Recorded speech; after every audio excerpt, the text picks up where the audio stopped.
Hello, আমি পর্ণা। তোমাদের স্বাগত আরও একটা নতুন ভিডিওতে। জামাই ষষ্ঠীতে বর্ধমান যাওয়ার ব্লগ তো আমি তোমাদের সাথে শেয়ার করেছিলাম, কিন্তু সেখানে গিয়ে কী কী করলাম সেটা তো শেয়ার করা হয়নি। তাই আজকে চলে এসেছি সেই ভিডিওটা নিয়ে।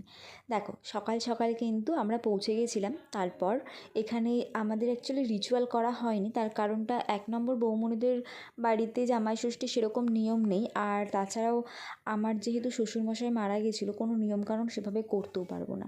একেবারে যেটুকু না করলে না সেইটুকু। মাউইমা তো একদম প্রথমেই দুজনকে ধুতি পরিয়ে বসিয়ে দিয়েছে ফল খাওয়ার জন্য। এক গাদা ফল কেটে দিয়েছে। কিছুটা খেয়ে তারপর সকালের খাবারটা খেয়ে নিয়ে আমরা চলে গেছিলাম নদীতে স্নান করতে।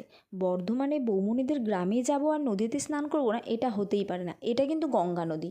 বৌমনিদের বাড়ি থেকে ঠিক 5 মিনিট লাগে গঙ্গা নদীতে যেতে। তো আমরা একটু বাইক নিয়ে গেছিলাম, কারণ আসার সময় আবার ঘেমে টেমে যাবো, গরম টরম লাগবে, তাই জন্য। বোঝো না, ফর্মা একটু বেশি আমাদের।